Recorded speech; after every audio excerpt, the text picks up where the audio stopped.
All right, hello and welcome, y'all. Welcome to the first ever episode of Wilson Way Sports Talk. Got a big one on today.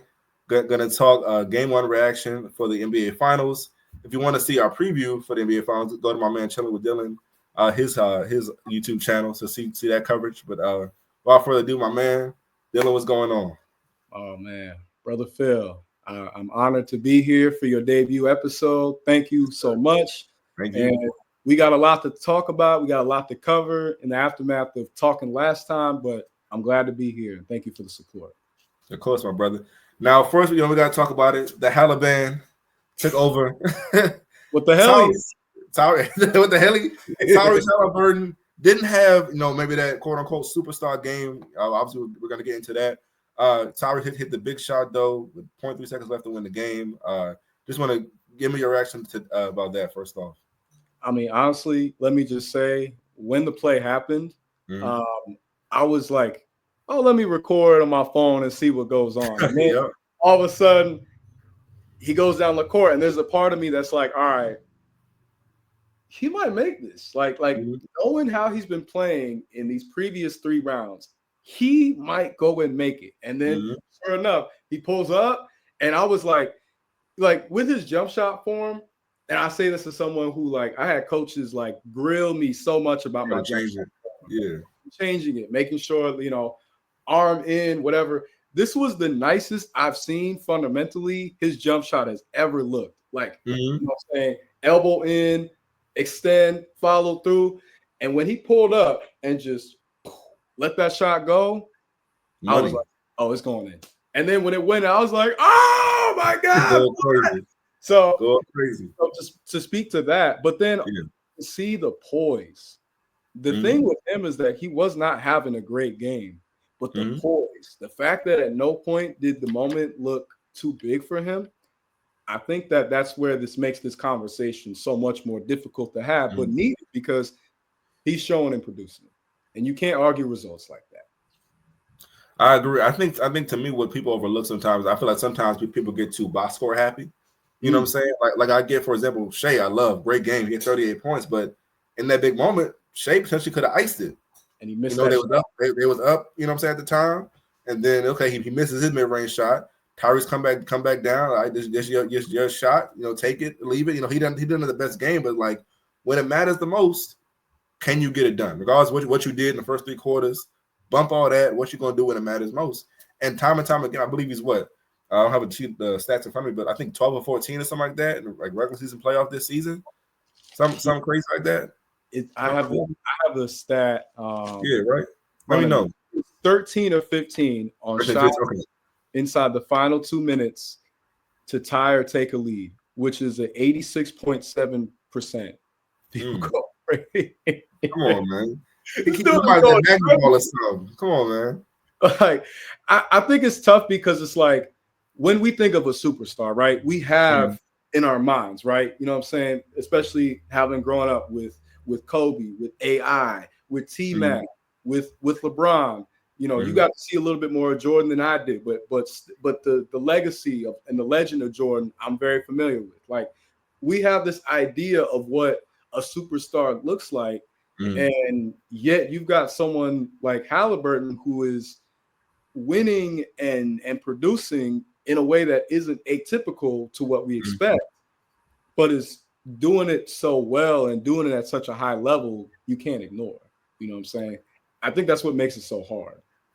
I agree, and that's why I say I know it's such a toxic kind of conversation as far as okay, he doesn't have say the attention globally, things like that. But at the end of the day, as we kind of mentioned before the show, it's bro, you're bringing results, back-to-back college finals appearances. You're in the finals, 3 wins away from getting the championship. You beat superstars Giannis, Donovan Mitchell, was it Jalen Brunson to get to the finals. Then you go in the finals and you did not play Shai, but you beat Shai in game 1. You know what I'm saying? You're up ahead in the series. We'll see how it goes again tonight. So what else according to the day of the game 2. But I think with him is okay, I know what he can do. And he's done it every night. So I think now it's all about, okay, can you follow it up? That to me is the ultimate test of a superstar. Okay, can you stay hungry? Like we always say, we big Kobe fans. Kobe won game 2 wins away from winning his fourth championship at the time. Job's not finished. Job's not finished. That's gonna be a big test. Like obviously, like they always say, is it a must-win game? For like the Thunder because they lost, in a disappointing fashion.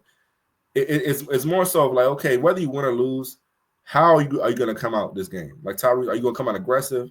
Are you going to come out just, oh well, we won game 1, it's all good, and then come out and have a 4-point effort like he did, I believe, against the Cavs back in the second round. That was one game that they lost in that series. How do you follow that up? That's what I want to see. Whether you win or lose, you know what I'm saying? Because I do think the Thunder will win tonight. But then again, I picked them game 1, so who the hell knows? Right. I do want to see competitive series. We did say I said Thunder in 6 beforehand. I said Thunder in 6 too. Right. So we still think sticking with that, right? That's still my prediction, but I'm not gonna lie. Like, I mean, a very interesting stat to kind of go into the game just at Lawrence. The last 15-point comeback in the fourth quarter. You know who made that happen? Who's coaching? Rick Carlisle, Mavericks in game of the 2011 finals. And there is some, given that Carlisle is the coach, there is some aspects to that Dallas team that are similar in this Pacers team. You know what I'm saying? Of like, yeah, you're known, you're respected, but like you haven't reached that winner's circle yet. But now the moment is not too big for them. And to the point about, is it must win for OKC? I think it absolutely is, because if they go down 0-2, you not only lost the home court advantage that you had, that was a huge difference maker in your previous playoff series, but now you've relinquished momentum to a team that wants it bad. They're playing and fighting out there like, the rent is due. They're over there playing like the water isn't going to get turned on when they come home. It's that type of energy and hunger that they're bringing. So I think that OKC has to really mentally take that into account. And the Pacers, their last 9 games in clutch games, they're 8-1. That's they keep it close. That's like an 89% win percentage. They keep it close, but they find a way to finish. They find a way to make it happen. So if you're OKC, your goal tonight is, under no circumstances can we allow them any bit of breathing room, any bit of leeway or momentum, because if not, they're going to pounce, they're going to smell blood, and they're going to have it. We might as well forfeit. There's 2 things I think about when it comes to, looking back on game 1 and how things could be for game 2. Looking back, I would say, okay, if I'm the Pacers, right, Tyrese Haliburton didn't have the best game. Obviously, he hit the game-winning shot. But the fact that we won the game, not only with Tyrese not having maybe a C+ game, you would say overall, because he had 14-10. You know what I'm saying? But what I think about is, number 1, those 25 turnovers. 25 turnovers against a team who stats-wise have shown that they're one of the all-time great defensive teams. You know what I'm saying? Whether you disagree or not about that because of their personnel, statistically, that's what they are. One of the all-time great defensive teams this season. But if I'm the Pacers and I had that many turnovers against a team that's that great defensively, so-called, and I won, you only give 11 points off turnovers, I'm feeling real good. Now on the Thunder side, it's like, how the hell did we lose this game? We did what we do. We forced turnovers, we get out and run, but we didn't capitalize. So that to me is going to be the big difference in looking back on or looking ahead to the next game. Like, okay, not to say they're going to have 20 turnovers again, but when we do force turnovers, because they're going to do that, can we capitalize and finish? Absolutely.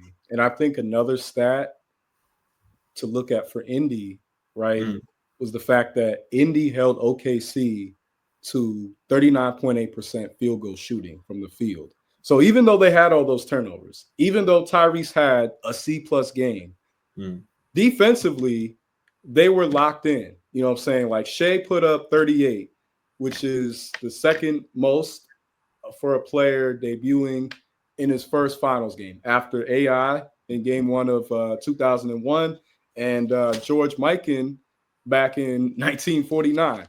But Shea put up that on 30 shots. 14 to 30 isn't a terrible shooting efficiency, but that's nowhere close to where Shai is as a player. Mm-hmm. And if he makes that shot, right, he's got a 40 ball on his hands. And we're talking about, is this Shai's moment to reach that echelon of the great shooting guards of yesteryear? So the reason why Indy was able to deliver such a gut punch was the fact that even though they had all those turnovers, they held up their own in shutting everybody down. And they basically said, okay, Shai, you're MVP. Go get your buckets, go get your points. Who else is going to step up? And that's pretty bold for a 50-win team to kind of be having that energy towards a 68-win team. When this is the same 68-win team that people were saying all year, including myself, down to the 10th guy, they could be starters somewhere else. But who else is going to step up for OKC? Because that's the real thing that I want to find out and figure out. Because we know what Shai is capable of. I think every night, yeah. I think that, anybody holding the game against Shai is crazy because he did everything possible. Sans hitting that one shot, he did everything else that you would have wanted for your MVP, for your superstar player, and for someone who himself is trying to prove that he can be the face of the league. But who else is going to step up? Absolutely. And that to your point again, is like, nobody's looking at Shai like, oh, what's happened? What's going on? What did you do? Shai did his job as far as I'm concerned. Obviously, if you're the Pacers, 30 shots to get 38 points, I'm okay with that. You know what I'm saying? Because it's not the most efficient game for Shai. That's just how good he's been this season. He's been phenomenal. In that kind of Jordan territory, just how good he's been for this one season. But at the end of the day, I would say emphasis. I preface that point. I'm like, I'm not saying he's Jordan. Yeah. Like, we don't want to jump the gun. No, the comparables. That's all I'm saying. Some comparables. You know what I'm saying? But the Thunder, you're a 68-win team. But I do not like the fact that, like, there are nights, and again, it's nitpicky because they are a 68-win team. There are nights where, like, you don't know who number 2 is going to be every night. You don't have a Jordan to a Scotty necessarily, at least every night. You know what I'm saying? Because Jalen Williams, I love his game, and he's young. He's going to be, I think, a star in this league for sure. You know what I'm saying? If he isn't already, kind of how you view him. But at the end of the day, 19 points, 17 points, I believe, on 19 shots. It's not going to cut it. It's not going to cut it. Then you think about who else? Chet Holmgren. It was almost like he was invisible on the court. So how's that matchup going to work? And I think the thing that, despite the fact that neither Halliburton or Siakam had a crazy game, it was the fact that they had 6 players in double digits, almost 7, because TJ McConnell had 9 points. So so the fact that despite that they had all those turnovers, they had the slow start, and they were struggling to contain Shai. Shai started the game on a heater, on an absolute. He was getting the shot wherever he wanted, whenever he wanted. But the fact that they had almost 7 players in double-digit scoring is full proof and full evidence that as a team, when your team is locked in, they're focused, and they're sticking to the game plan, and they're able to adjust next man up, then you've got a winning formula, and you've got a coach who knows what it takes already. So that makes them a very dangerous team. OKC cannot go into this game, haphazard, lackadaisical at all. And another a stat that was very concerning was the fact that they went 0 for 5 from 3 in the fourth quarter, and they allowed a 12-2 run. That's just not going to cut it, man. That's not. You have to hold on to leads. You look what happened to my Celtics. Couldn't hold on to leads. Couldn't hold on to leads to save their life. 20-point leads, and that's why they're in Cancun. So looking at OKC, it's like, bro, y'all have talent. The difference in the 2012 team, right, is that you at least knew who the closers were. Sans KD. You knew that if it came down to it, Russ can go get his, Harden can go get his. Can J-Dub and Holmgren, can they step up to that level? Because we know what KD could do, and we know what SGA could do. but can everybody else? And y'all can't be giving up Y'all can't be giving up leads like that to a team that is relentless. You just can't. And you've seen the Halliburton Houdini magic that's been going on. You can't let that thrive. You can't let that. It's consistent. You know what you're gonna get, regardless of the box score. You know what you're gonna get, and that's why I say with Jalen Williams, when he's on, they're unbeatable. You saw how he was against the Timberwolves the last 2-3 games of the series. I think he had a 30 ball. Mm-hmm. When he's on, because he's also played defense too. Give him his credit. He's a two-way player. When he's on, they are unbeatable. But like, are we going to get that in the finals? Because obviously we think about, okay, the Thunder, great team, young team though. It was their first finals game. So you think about, okay, 39% shooting from the field, outside of Shea, who had a big game. No one really got it done for you. So it's okay. Are we having some finals jitters, things like that? Because obviously Pascal on the other end, this is second finals. He's been there before. Mm-hmm. If he hadn't missed those 2 free throws, he easily had a 20-point game.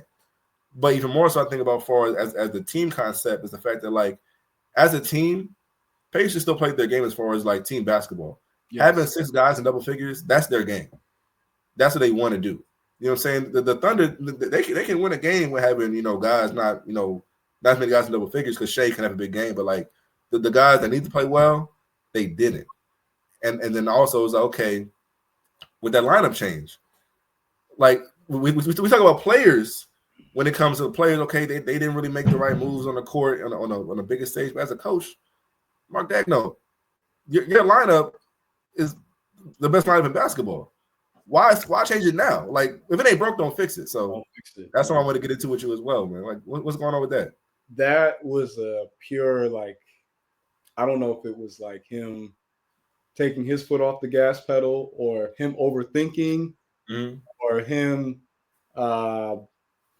even doubting himself. I don't know what it was, because it was like the start of the game when they had Hartenstein and they had Caruso getting like consistent minutes, and then they would kind of rotate Dort from being like an undersized power forward to a 3 to a 2. They put him as like a Swiss Army knife on defense.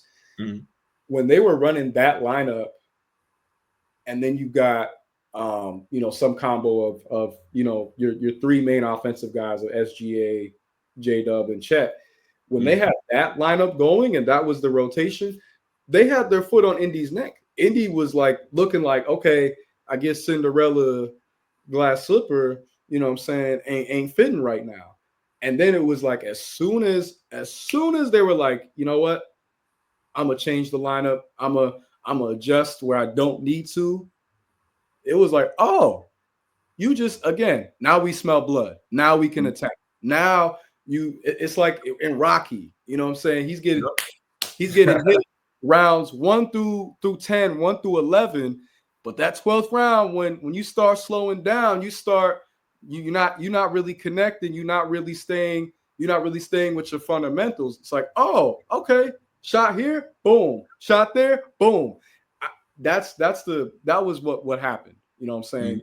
OKC had the game in their hand. And the one thing that I did think about and had to really, really let sit was the fact that those 14 losses that they had were some combination of them all from self-destructing and not knowing how to claw back. And that's sometimes the downside to becoming successful in like a short period of time, is that you don't always go through that same type of adversity that challenges you, that teaches you how to fight back in those moments. And not saying that they're not a tough team. I'm just saying that the timeline that they've been on in the last few years, nobody had that on their bingo card other than Sam Presti. So that then comes with also expectation. So it's like you've arrived, but you're not fully there, but then you're not fully tested. There's all these little like asterisks next to it. But ultimately, this finals is their test. This finals is going to be the test of, are we for real? Are we legitimate? And are we the next dynasty? Because right now, there's an opening. Who is going to be that dynasty? We talked about in the first episode with the new CBA. with the second apron, you're not going to be seeing a lot of teams that are going to be going back to back or winning 3 in a row, or whatever like that. So who is going to step up? Who is going to be that type of team? We're looking at a team like OKC, who's built so much from the ground up as being that type of team, but they have to show up, and it's allowing comebacks. Or, the Pacers shot nearly 50% from 3, 18 from 39. You're not winning championships with that. If you've got a top tier defense, y'all got to lock in. Y'all got to be prepared to play 48 minutes of hell, because that's the way the Pacers play. And you talked about how if the Pacers are able to play to their brand of basketball, they are very dangerous. And that's exactly what happened in that fourth quarter. They clicked. They started picking up momentum anyway beforehand, but they clicked, especially within the last 2 minutes, and they were able to fully play their brand of basketball. And OKC had no answer. So I think Daigneault is a good coach. Don't overthink it. Keep a guy like Hartenstein in there. Keep a guy like Caruso in there. Keep Lou Dort in as your defensive ace. You know what I'm saying? Don't get too cute. You're not there yet where you can start playing around with, whatever. I guess we'll take. No, you need to win. You need to win, because if not, what's going to be the reaction if you're a 68-win team that loses the finals with an MVP and this great roster? And that's what I said. One of the things we got into for the last video was when I talked about favorites. Teams that are favorites to win, they don't win as much as you think. That's why when I mentioned about Michael Jordan, that's part of why he's a GOAT, because when he was favored to win, he always got it done. You know what I'm saying? This isn't a Jordan conversation. I just think about that for is like, okay, you got punched in the mouth, Oklahoma City. I'm excited to see how they bounce back. Because I was surprised, honestly, of how that happens to them. Because it is a bit of a shell shock, I think. To lose in that fashion at home. We talk about the turnovers, getting a loss at the buzzer, Shai having a great game, but the other guys not really showing up as much as you want to see. Who outside of Shai is going to come with the energy tonight? That's how, and to me, I want to see it right off the jump. I don't want to see Shai, because Shai is going to have a good game. I believe he'll give you 30. Put it on a parlay. He'll give you 30. Yeah. I want to see J-Dub come out. Hey, let's knock down some threes. Let's get it going. You know what I'm saying? Because to me, you're that next dude outside of Shai. That's the dude I think is the one that should be getting it done tonight and really, getting the series side 1-1 going to Indiana for Game 3. I agree. I think this game is going to be huge for J-Dub, because on the other end of the court, a guy like Nembhard, even though he's not the star or featured player, his ability as a closer, as another ball handler, and a shot creator on the perimeter, because if you look at their roster, right, Indy's got Pascal, who's a big that's going to play down low, Miles, and they're both floor spacers, so it's not like they're just two twin towers, but they're more so going to operate from the low block. Then you've got Nesmith, who's like a 3-and-D shooter, but as far as a shot creator of I'm gonna roll the ball to you, go get a bucket. The only people on the Pacers roster that are able to do that is Tyrese, Nembhard, and Benedict Mathurin, who did not have a good game in Game 1, but he's bound to catch heat. So on the other side for OKC, you have all these amazing players, you have all this great depth, but who is going to take that leap? And I think it has to be Jalen Williams, because more than Chet's going to be dealing with a lot defensively, right? Because he's got to also play defense on Pascal, on Miles Turner. If they had the other Jalen Williams there, that might lighten the load, because he physically is a bit more compact. But but they're gonna have to rely on Chet a lot more defensively. Not saying he doesn't have to show up. He definitely needs to show up too.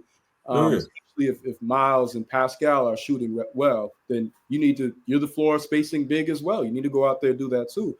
But J-Dub, especially because we saw what Nembhard was doing on the offense and defensive end as a two-way player, and especially in that last shot, which the Halliburton game winner was crazy and insane. But the nicest shot to close the game was that Nembhard finish. Yo, that was Talk about it. That was like some and one. Like, yes, sir. And you could tell. I was talking with one of my mans. He was like, you could tell they're friends in real life. I'm like, he's like, you're not doing that. You know what I'm saying? He's like, you're not doing that move to someone who's not your man's, and you're not. That was a. Oh, we gonna talk about this at like the family barbecue over the summer when the season's done. Like, that's gonna be bragging rights. But that was a play where Nembhard stepped in the moment, was unafraid, and in full confidence, like he's been playing this whole playoffs.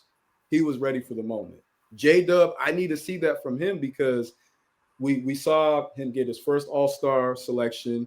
He got added to the all-defensive second team. He's been in commercials. His name is starting to build up. People are already figuring out about Shea, but we're seeing Shea deliver. Now we see J-Dub do the same. Because otherwise, that makes for a very difficult conversation for OKC if they can't get it done with this group. Makes me very nervous when it comes to like when we doing our contracts, going back to the second April. Do we really want we got to pay Shea, but like, okay, Jada can he be at number 2 that we got to pay as well, But going back to game 1, with Chet, we always say, guys didn't play well, but in the case of Dagner, going back to him as a coach, please do Chet a favor, don't play him at the 5. Yo, please don't. Man's getting cooked in the paint. Stop. He needs to be a 4 as much as possible. That's the only way. Because if you got him at the 5, now he's got to match the physicality, and he's got to run up the floor left and right. That's not his. It doesn't help him. Yeah, it's not his game. And it would be different if Chet was a more, if he was, kind of bigger and buffer. But I think he'll get there too. But that's just not where he's at right now. Absolutely. And they're having to go off of where he's at now. And he's shown great potential. He's shown great skill. Absolutely. So it's all about for him. If they put him at the 4, where he's he's natural at, now he's matched up with Pascal, who is a unique player to go out and cover. But I think that they both are talented enough offensive and defensive players where that's a good battle. Absolutely. You feel at peace knowing them two are going to be battling it out, maybe even potentially canceling each other out.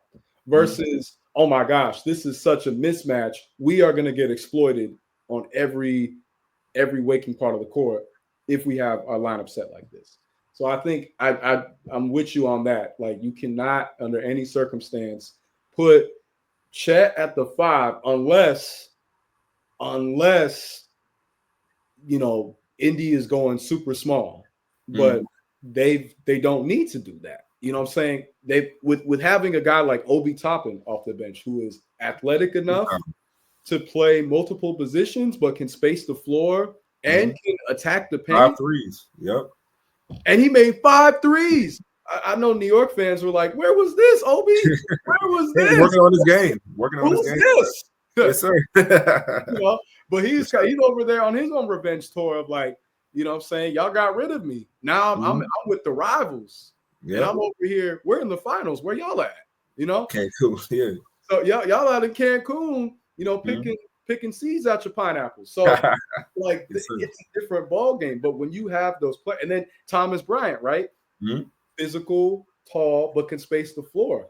When you have players who are able to beat you in multiple ways to counteract whatever it is that you got out there, you have to strategize differently and better. So, I think Dagenhart is a good enough coach where he knows how to put his guys in the right position. But this is the battle between experience versus IQ. I think Dagenhart is a very sharp guy. You don't win 68 games for no reason. But Carlisle's been doing this for a long time. He's a pro's pro. He's a pro's pro.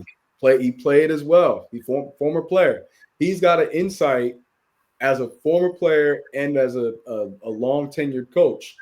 So I think that ultimately with OKC, don't overthink it, play to your strengths, and make sure that you get as much production out of everybody. For Indiana, keep playing your game and take advantage of the moment, because that's more than anything what they have to go off of. They can't. Unfortunately, Indiana, while they do have a team that can match up with OKC, they don't have the same amount of firepower, but they do have more proven players. So they have to utilize their experience. That's going to be their experience and their experience in adversity. Those are going to be two very key factors that are going to help them, if they want to be able to continue the type of run that the run that they've been having and the run that they want to go on to, win it all. I agree. I think, to me, the big things I'm looking forward for this next game, kind of, if I'm thinking about, okay, with how game one went, getting back to your identity. The Thunder, great defensive team. Can you capitalize on these turnovers? Right? How's that going to go? And then the other side with matchups, not just the players, but coaches. Rick Carlisle, just as much as Tyrese Halliburton has been on a generational run himself, out-coached Coach circles around Thibodeau, made that brother lose his job. He got fired on his off day. Shout out Craig. but with Carlisle, man, and with Dagno, how's that going to go? You know what I'm saying? Because I think, to me, when we mentioned the lineup changes, you kind of showed your experience there. Versus Carlisle did his thing, made the most out of his lineup, had guys, in great position to succeed. Nembhard, I think, is going to show up again this game. Even if offensively he's not the best offensive, player maybe, or most reliable offensively, defensively is how I want to see, making it tough on Shea, things like that. So that's something I'm excited to see. Another guy I don't think we talked about a whole bunch, Miles Turner. Miles Turner is a very important piece for this series, and definitely going obviously into the next game, how he performed last game, spacing the floor, hitting threes, and also he's not a great rebounder. This season averages 6 rebounds per game as a 7-footer. I hate that. I'm thinking, if I'm 7 feet tall, I'm getting at least 10. Yeah, at least. But that's just not really his game. But in the last game, I believe he had, I got to check the stat, 9. You know what I'm saying? Something like that. That's something we don't usually see from Miles Turner. Shoot, the last series, I bet all unders on Miles Turner for rebounding. I wasn't worried about him rebounding because Mitchell Robinson was yanking them things away from him. He said, I knew my money was going to be right as long as I went this direction. My bet is safe. I'm good. but with him, taking that charge and doing that and then hitting those threes, he continues to do that. That's what makes things very interesting. And obviously, space the floor for Tyrese Halliburton, Pascal Siakam to attack the paint. 100%. I mean, that bank three that he hit, that was just crazy of a shot. Like, that was one of those, like, you playing 21 with your friends and they throw up one of them crazy shots. You're like, man, you're not even like that. Like, you start being over here mad and like, man, check up the ball, But his floor spacing ability combined with his shot blocking ability, it's the same kind of frustrating dynamic with Jaren Jackson Jr. Like, oh goodness, yeah. If you could just rebound, man. Like, come on. Boards, that's not. You got the skill set, just do it. Be consistent. Give me that. But when it comes to the floor spacing and the shot blocking, it makes for a very deadly duo. And Chet can do it too. But the thing is, like, what's different is that at least Miles is built like a big man that, can take that impact, can take that physical beating in the paint. That's not Chet right now. But if I'm Miles Turner, I have to take advantage of, if Hartenstein isn't there, I have the advantage on all account, you know what I'm saying? Whether it is spacing the floor wise, he's got to come out here and guard me. Or if I lower my shoulder or if I take it to the post, I've got him on the weight. I've got him on the strength. So that's where, a coach like Carlisle, he knows how to exploit matchups. He knows how to exploit mismatches. He knows how to get the most out of particular players. Like when you think about how Dallas was built, that started five in 2011. Dirk was the primary scorer. He was the best player, so he's going to get the ball. But you knew, okay, Dirk defensively isn't going to be doing necessarily the heavy lifting. He's not going to get a lot of boards. That's what Tyson Chandler was for. And looking at Indy, they've got a dynamic like that, similar with Pascal and Miles. But then when they go, either when they rotate in Obi or they rotate in Thomas Bryant, but then the Thunder, they really have that dynamic with Chet and Hartenstein. But what happens when Hartenstein isn't in the game? It would be the other J-Dub, but he's not healthy. Right. So they have to figure out how to adjust with their rotations without overdoing it.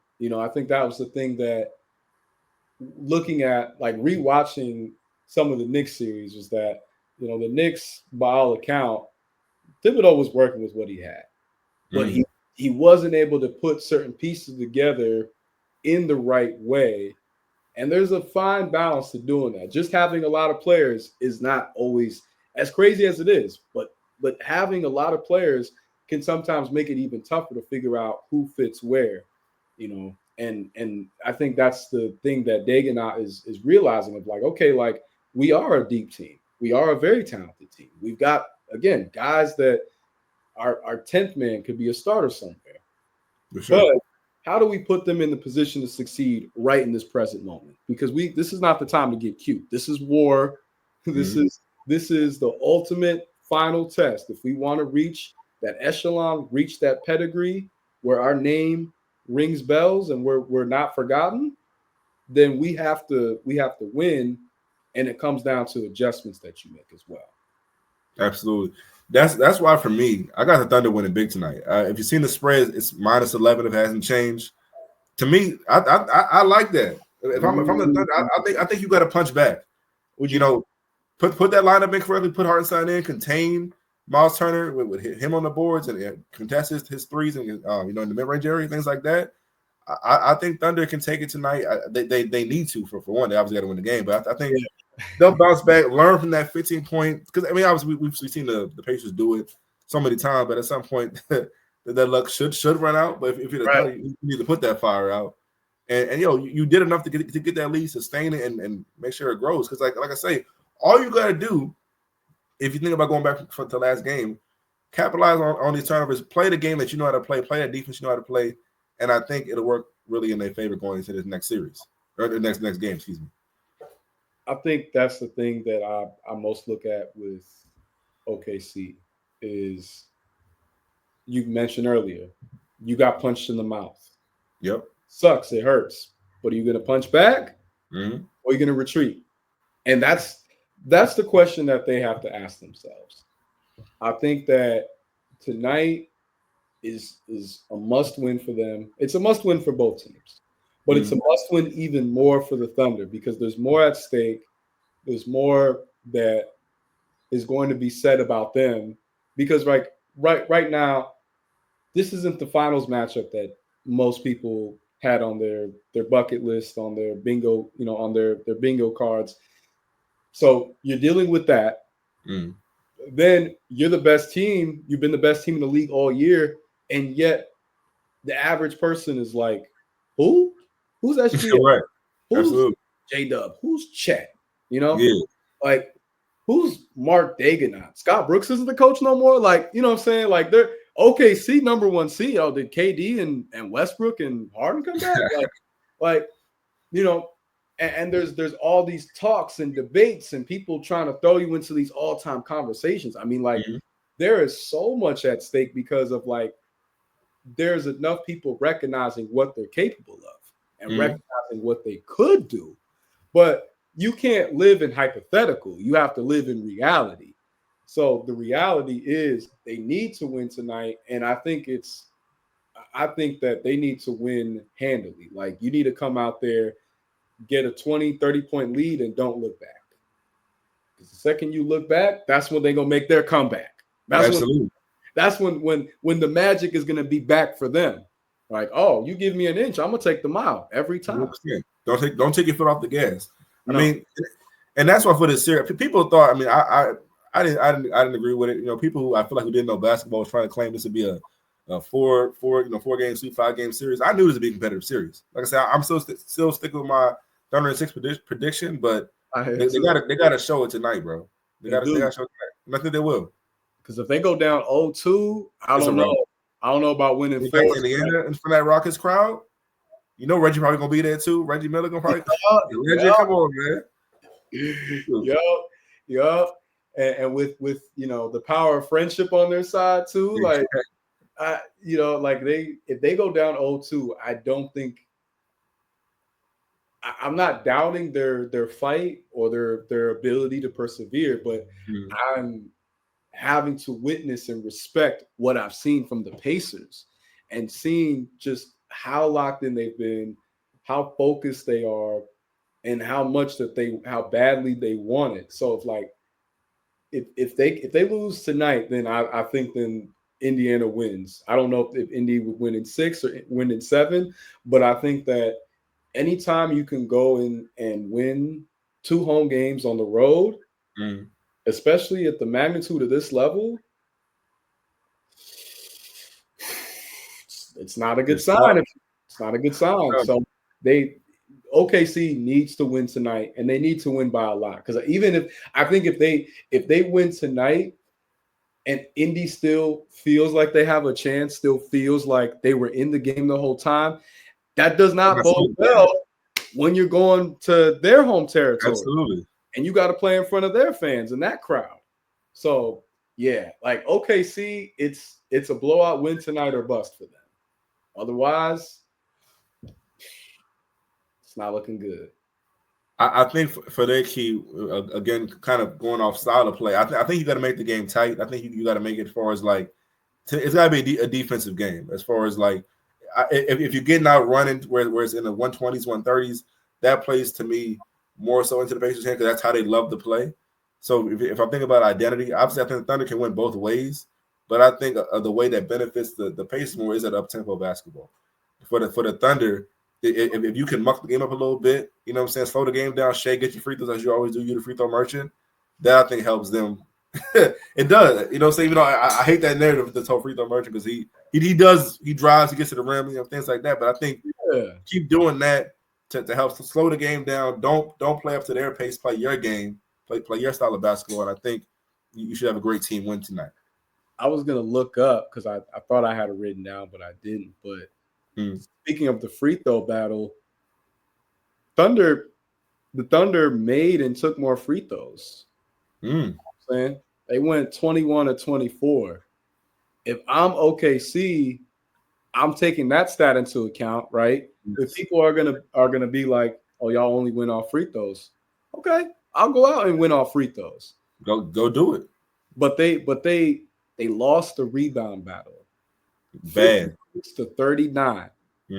That plays a big role because, and the Pacers got 13 offensive rebounds to OKC's 10. When you're creating second chance points, you're creating other opportunities to score.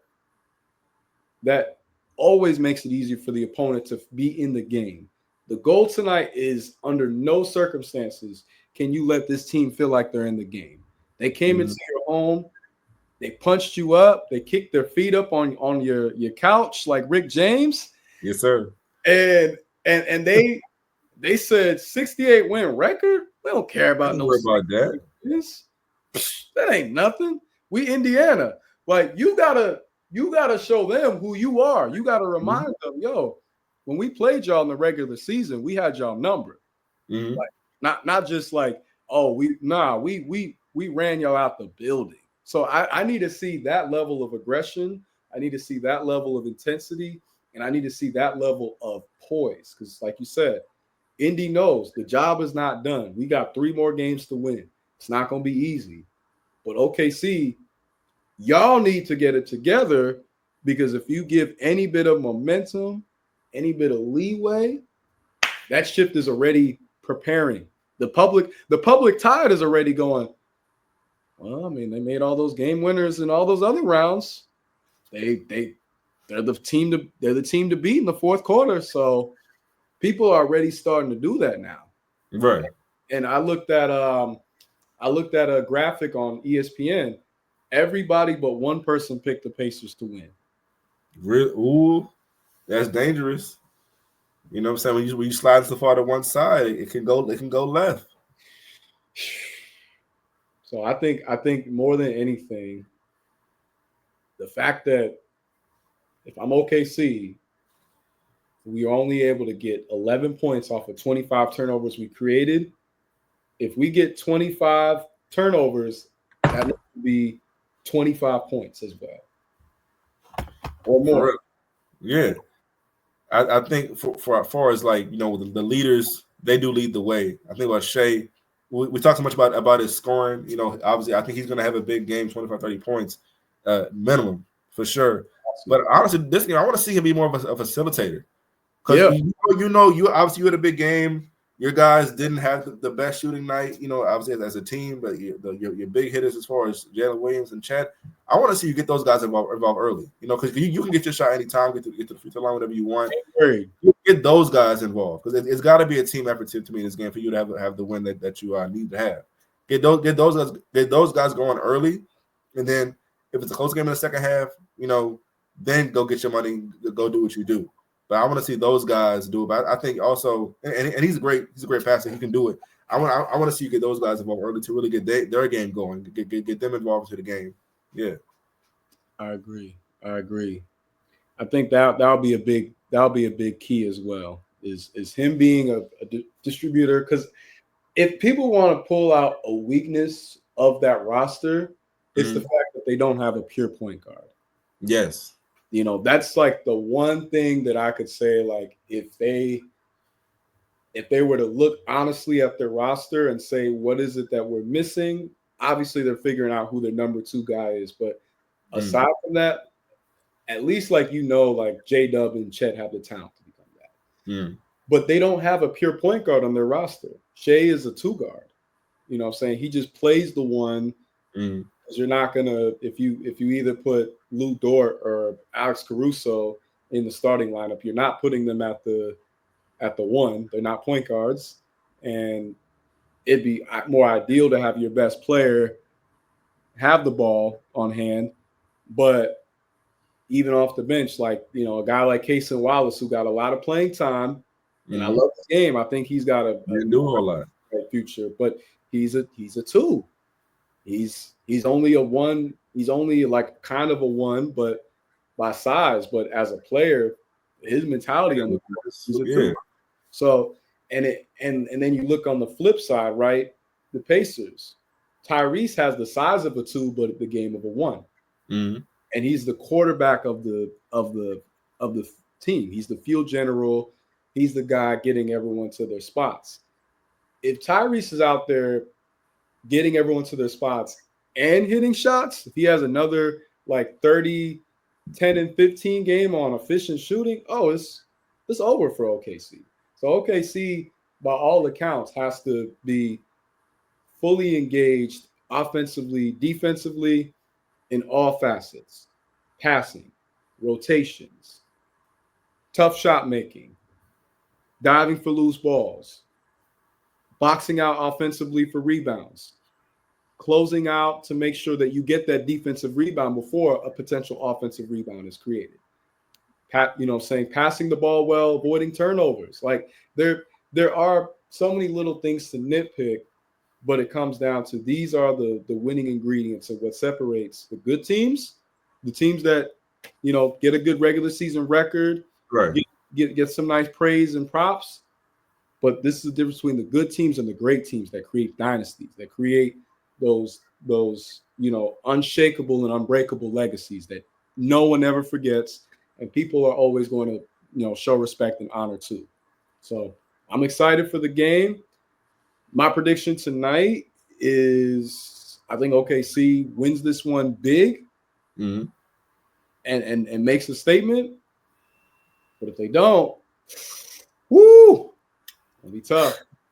But last point I'll say to your point, because far as you mentioned how stagnant their offense is, and them not having that pure point guard, that to me is their biggest Achilles heel. Because when you think about all the all-time great teams with 6 to 8 wins plus, they don't necessarily have that issue looking back. Like, yeah, obviously you have great defensive teams. That's how you win so much. But like, they got guys who can score a whole bunch as well. You know what I'm saying? So I think about when it comes to like how they play and kind of how they lost going back to game one, their offense did get stagnated. You know, because like you mentioned, that 12-2 run they had in the fourth quarter, they didn't shoot the ball well, but they weren't getting great shots. The offense just didn't look good, you know. And then you rely kind of on that, like, you know, save me, hit a three, which is to me the worst style of basketball with these analytics nowadays. As you know, as a Celtics fan, is like get to your game, get downhill. Stop trying to jack up these threes, hoping something happens and saves the day. You know what I'm saying? Because for the Pacers, they got dudes that can hit threes. You know what I'm saying? For the Pacers, that's what I'm looking at for this game. Is like if Halliburton has that game where he's getting his guys involved, getting 10 assists, does not bode well for the Oklahoma City Thunder. If anything, I'm making sure that I'd rather let Tyrese get 20 plus, but have, let's say, 5, 6, 6 assists.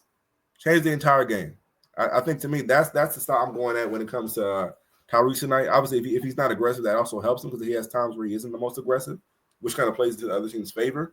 But my big stat for the Thunder with their great defense, keep him play those passing lanes, keep him out of that, you know, high assist number. You know, keep that under 7, hopefully under 8.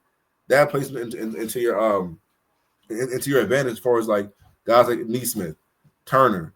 You know, all those guys who are part of that depth, keeping them kind of in check, which allows you to maintain that big lead and win big, as we mentioned before. So 100%. Absolutely. So I think we'll see what happens. You know what I'm saying? But they have to neutralize the impact of Halliburton because he's the engine that's got them at this point. They've got a great team. But every team needs a captain, a quarterback, the guy that is going to make those tough decisions out there on the court and look at the best of the team and try to get everybody at their absolute best. And, you know, that guy for OKC is Shea, but Shea is your go-to scorer. So it's a different dynamic. I mean, if Shea doesn't shoot the ball well tonight, then it'll be tough for OKC to be able to, you know, win. But I think OKC does win it tonight. But let's just say that if Indy has another miracle, I'm not surprised. You can't be shocked because it's happened too many times in a single playoff run. It's right. We ain't never see 5 different game winners in one playoff run. That's insane. That's absolutely. And in every round, like every time, big crazy shot at the buzzer, usually involving a comeback as well. Shoot, come on now. So we'll see how it goes, but my prediction is somewhat shaky, but I'm sticking with it. I'm feeling good. I'm not worried yet. Tonight we'll kind of you know what? That's about how we feel, and it kicks off in a little less than an hour, so I ain't gonna take up too much more of your time. But brother, I want to say thank you for coming on the platform. I want to please shout out your platform and tell everybody about yourself. Oh, much love, and likewise, thank you for having me on your platform. It was an honor to have you on mine. Y'all can follow me at Kwon_Solo, KWON Solo, and I post different content from there, but it's all streamlined to my main podcast, Chilling with Dylan. Sports, Life, and Music Takes. Find that on YouTube. But my page with that is Chilling with Dylan 1229. Find me on the gram, and there'll be, you know, different previews of different posts that I've done and work that I'm working on. But you know, excited to continue to break this finals down. So get used to us because you're gonna see us. Make no mistake. Sir. As you know, this is your host Philip Wilson, host of Wilson Way Sports Talk. And like you say, this is going to be a long final, so you're going to see us again. Hopefully we're looking to break down, you know, this game and see how things go forward for the rest of the series. But with that said, we'll catch y'all next time. Yeah. Sorry.